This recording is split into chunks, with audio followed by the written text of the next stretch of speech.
कांड। सुनु कपि तोहि समान उपकारी, नहीं को सुर नर मुनि तनुधारी। प्रति उपकार करो का तोरा, सन्मुख होई न सकत मन मोरा। भगवान कहने लगे, हे हनुमान सुन, तेरे समान मेरा उपकारी देवता, मनुष्य अथवा मुनि कोई भी शरीरधारी नहीं है। मैं तेरा प्रत्युपकार बदले में उपकार तो क्या करूं, मेरा मन भी तेरे सामने नहीं हो सकता। सुनु सुत तोहि उरिन में नाही, देखू करी विचार मन माही। पुनि पुनि कपहि चितवत सुरत्राता, लोचन नीर पुलक अति गाता। हे पुत्र सुन, मैंने मन में खूब विचार करके देख लिया कि मैं तुझसे उत्तीर्ण नहीं हो सकता। देवताओं के रक्षक प्रभु बार बार हनुमान जी को देख रहे हैं। नेत्रों में प्रेमाश्रुओं का जल भर आया है और शरीर अत्यंत पुलकित है। सुनी प्रभु वचन विलोकी, मुख गात हर्षि हनुमंत। चरण परियु प्रेमाकुल, त्राहि त्राहि भगवंत। प्रभु के वचन सुनकर और उनके प्रसन्न मुख तथा पुलकित अंगों को देखकर हनुमान जी हर्षित हो गए और प्रेम में विकल होकर, हे भगवान मेरी रक्षा करो कहते हुए श्री राम जी के चरणों में गिर पड़े। बार बार प्रभु चई उठावा, प्रेम मगन ते ही उठव न भावा। प्रभु कर पंकज कपि के सीसा, सुमरी सो दशा मगन गौरीसा। प्रभु उनको बार बार उठाना चाहते हैं, परंतु प्रेम में डूबे हुए हनुमान जी को चरणों से उठना सुहाता नहीं।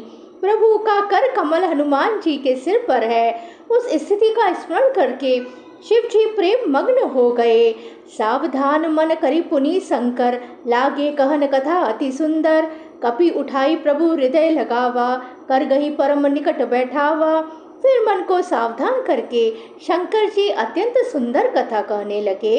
हनुमान जी को उठाकर प्रभु ने हृदय से लगाया और हाथ पकड़कर अत्यंत निकट बैठा लिया।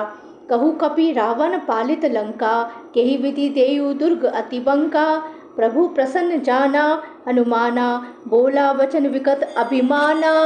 हे हनुमान बताओ तो, रावण के द्वारा सुरक्षित लंका और उसके बड़े बांके किले को तुमने किस तरह जलाया। हनुमान जी ने प्रभु को प्रसन्न जाना और वे अभिमान रहित वचन बोले। शाखा मृग के बड़ी मनुसाई, शाखा ते शाखा पर जाई। नागी सिंधु हाटकपुर जारा, निशिचर गण विधि विपिन उजारा। बंदर का बस यही बड़ा पुरुषार्थ है कि वह एक डाल से दूसरी डाल पर चला जाता है। मैंने जो समुद्र लांघकर सोने का नगर चलाया और राक्षस गण को मारकर अशुभ वन को उजाड़ डाला, सो सब तब प्रताप रघुराई। नाथ न कछु मोरी प्रभुताई। यह सब तो हे श्री रघुनाथ जी आप ही का प्रताप है। हे नाथ, इसमें मेरी प्रभुता कुछ भी नहीं है। ता कहु प्रभु कछु अगम नहीं, जा पर तुम अनुकूल। तब प्रभाव बड़वानल ही जारी, सकी खलुतूल। हे प्रभु, जिस पर आप प्रसन्न हो उसके लिए कुछ भी कठिन नहीं है। आपके प्रभाव से रुई, जो स्वयं बहुत जल्दी जलने वाली वस्तु है, बड़वानल को निश्चय ही जला सकती है। अर्थात असंभव भी संभव हो सकता है। नाथ भगति अति सुखदायिनी, देहु कृपा करी अनपाइनी। सुनी प्रभु परम सरल कपिवानी, एवं मस्तु तब कहु भवानी। हे नाथ, मुझे अत्यंत सुख देने वाली अपनी निश्चल भक्ति कृपा करके दीजिए। हनुमान जी की अत्यंत सरल वाणी सुनकर हे भवानी, तब प्रभु श्री रामचंद्र जी ने एवं मस्तु ऐसा ही हो कहा। उमा राम सुभाऊ जेहि जाना, ताहि भजनु तजि भाव न आना। यह संवाद जासु उर आवा, रघुपति चरण भगति सोई पावा। हे उमा, जिसने श्री राम जी का स्वभाव जान लिया, उसे भजन छोड़कर दूसरी बात ही नहीं सुहाती। यह स्वामी सेवक का संवाद जिसके हृदय में आ गया, वही श्री रघुनाथ जी के चरणों की भक्ति पा गया। सुनी प्रभु वचन कही कपि वृंदा, जय जय जय कृपालु सुख कंदा। तब रघुपति कपिपति ही बुलावा, कहा चले कर करहु बनावा। प्रभु के वचन सुनकर वानर गण कहने लगे, कृपालु आनंद कंद श्री राम जी की जय हो, जय हो, जय हो। तब श्री रघुनाथ जी ने कपिराज सुग्रीव को बुलाया और कहा, चलने की तैयारी करो। अब विलंबु के ही कारण कीचे, तुरत कपिनह कहु आइसु दीचे। कौतुक देखी सुमन बहु बरसी, नभते भवन चले सुरहर्षि। अब विलंब किस कारण किया जाए, वानरों को तुरंत आज्ञा दो। भगवान की यह लीला रावण वध की तैयारी देखकर बहुत से फूल बरसाकर और हर्षित होकर देवता आकाश से अपने अपने लोक को चले। कपिपति वेगी बोलाए, आए जूत अब जूत, नाना बरन अतुल बल बानर भालू बरूत। वानरराज सुग्रीव ने शीघ्र ही वानरों को बुलाया। सेनापतियों के समूह आ गए। वानर भालुओं के झुंड अनेक रंगों के हैं और उनमें अतुलनीय बल है। प्रभुपत पंकज नावही सीसा, गर्जही भालू महाबल कीसा। देखी राम सकल कपिसेना, चितई कृपा करी राजीव नैना।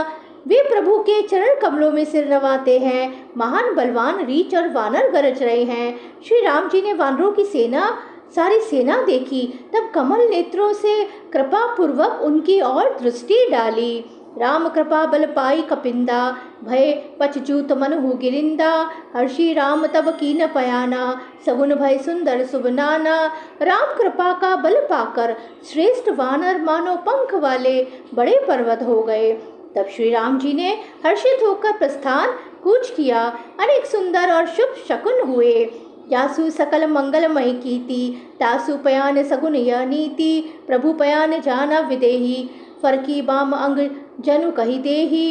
जिनकी कीर्ति सब मंगलों से पूर्ण है, उनके प्रस्थान के समय शकुन होना यह नीति है, लीला की मर्यादा है। प्रभु का प्रस्थान जानकी जी ने भी जान लिया। उनके बाएं अंग फड़क फड़क कर मानो कह देते थे कि श्री राम जी आ रहे हैं। जोई जोई सगुन जानकी होई, असगुन भय्यू रावण ही सोई। चला कटकू को बरने पारा, गर्जही बानर भालू अपारा। जानकी जी को जो जो शकुन होते थे वही वही रावण के लिए अब शकुन हुए। सेना चली, उसका वर्णन कौन कर सकता है। असंख्य वानर और भालू गर्जना कर रहे हैं।